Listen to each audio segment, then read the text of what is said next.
No, headphones like these are really fucking nice because when I go home and I don't feel like doing shit, I just listen to some really great fucking songs, high energy songs on these, and I start doing shit. I mean, not even expensive pair, like 20 bucks. I'm gonna return them, and now that I got paid, I'm gonna go ahead and spend some of my, you know, entertainment money and my budget on a decent pair of headphones. So, it's a totally different experience when you have whatever the hell you call these type of headphones. Um, you can hear the music so much better. It sounds so much better. Um, and when you put on a really great song and you create a playlist of high energy music, it just puts you right back in that state where it's like, all right, I'm gonna do shit. So I come home, I'm tired. I put these on, I'm getting shit done. So I mean, little things can help. Obviously, when you look good, you feel better. When you feel better, you feel like doing more stuff. So for me, taking care of myself, wearing nice clothes and stuff, like obviously I'm not doing that right now because I just got done work. But after I get done work, I take a shower. I haven't done that yet. And dress nicely, even if I'm not going out. Put on my nice pair of shoes, put on, and one of my nice shirts and all that. Make sure not to get them dirty, and if I do, wash them right away. Um, when I look good, I feel better. When I feel better, I do more stuff. Just like little things like that.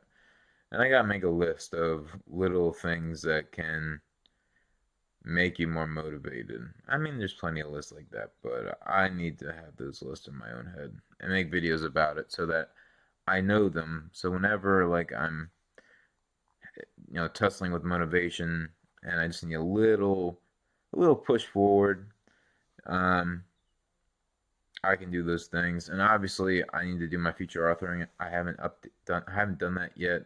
I did it like 6 years ago before I met Kaylee and kept updating that on a regular basis until I met Kaylee, and then I stopped doing that. Stopped updating my life. I stopped updating uh, my future authoring, which is a vision of where you want to be in 5 years in all aspects of your life, like what your relationships are going to be like, what type of career are you gonna have a meaningful career, what do you want to get out of that, like what do you want to do outside of work, what are your passions, what would an ideal life look like for you that you could get if you really wanted it, if you made the right decisions, what type of life would be ideal for you. And then you write that out and you buy the self-authoring program because it asks all the right questions. Or you can just find the questions online for free if you want to be a cheap son of a bitch. I mean, a lot of work went into this. Um, I paid for it. Um, it's only 20 bucks for two people to use it. And then, if I want to share it with anybody else, I can just, print out my answers and then let them go ahead and use it. Um, if they don't feel like buying it themselves for whatever reason. But I like to support people that actually put out things that make the world a better place financially and not support the people that make the world a worse place. I need to speak louder because I know the audio on this sucks, but I'm just tired. Um, Things are going good. I ate 100% healthy last night. I ran out of my extra heart medication because I was eating junk food. So now I don't have any extra. So I can only take, my daily fucking shit. So I can't eat junk food.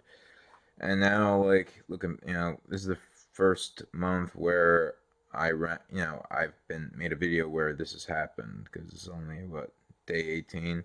So this is the first time it's happening while I've been on this self improvement journey, and I'm realizing, damn, I could save the extra heart medication for if I push myself too hard in the gym, so I can be a little more risky with how far I push myself in the gym and get better gains and all that, get better workout and all that. I could save it in case I should save up some in case they're ever out of it in the pharmacy, So I have like, 10 days worth to hold me over. I should be doing that. I should keep saving them up just in case like everything goes to shit. And supply chains break down because the EMT blast or the super volcano, and what the hell is its name? It's a super volcano in the west. It's Yellowstone. It's due to like it's overdue for an eruption that would fuck up like a quarter of the country really badly and probably kill a ton of people too. Um, and that would cause so many fucking problems that would fuck up the economy. It would cause like a Great Depression. Um, and then we'd really be fucked. So at least I have my heart medication so I can see how it plays out. Hopefully, things recover, but you never know.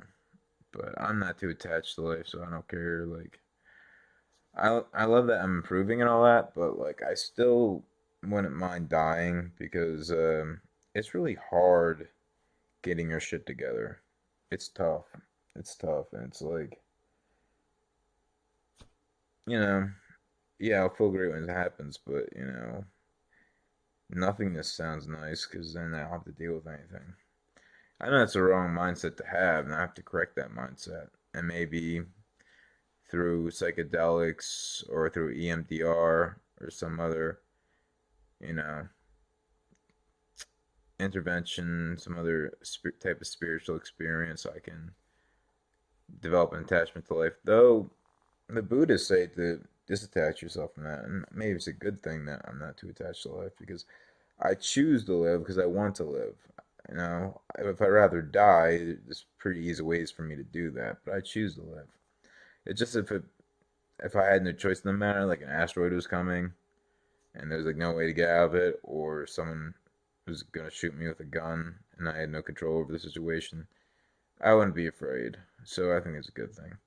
I don't want to die. I just don't care if it happens that much.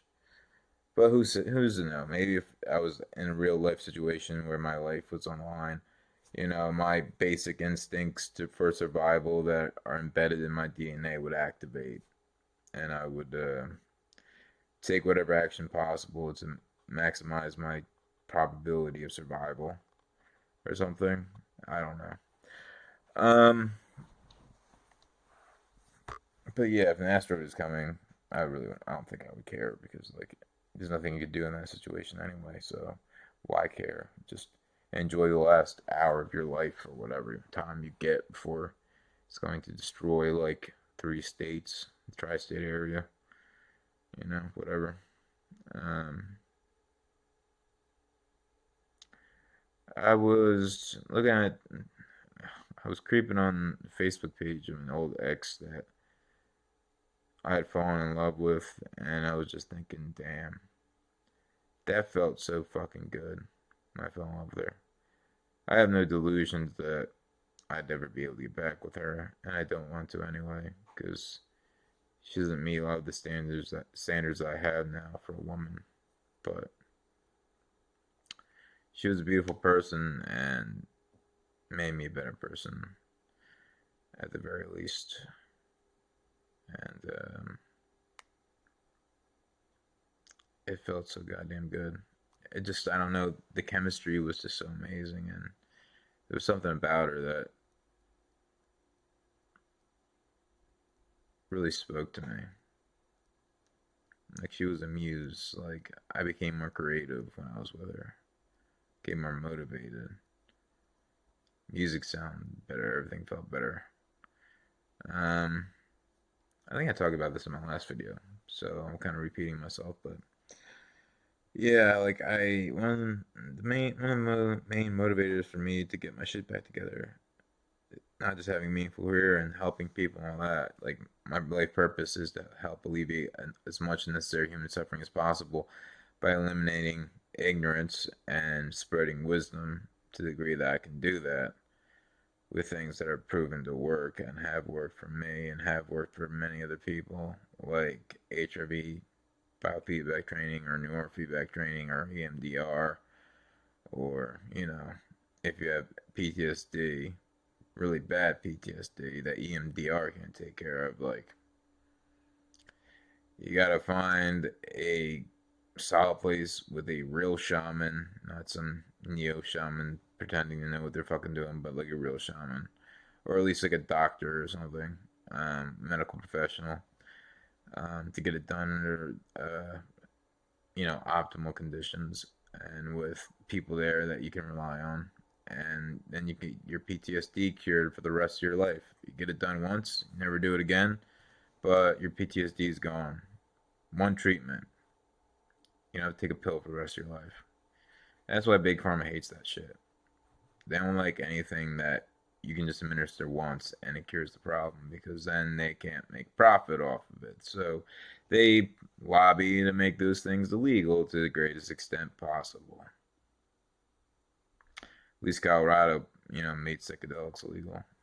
Made psychedelics illegal. Shrooms and something else, I think.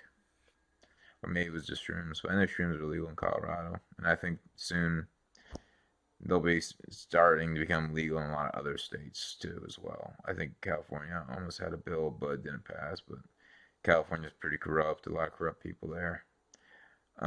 So I imagine the state congressmen are extremely fucking corrupt. Um, so they probably took money from Big Pharma and dunked the bill uh, in order to keep their donors happy. Obviously, the people in the Colorado state government do not give a fuck, so I'll give them credit on that. Um, I'm gonna trip on shrooms soon.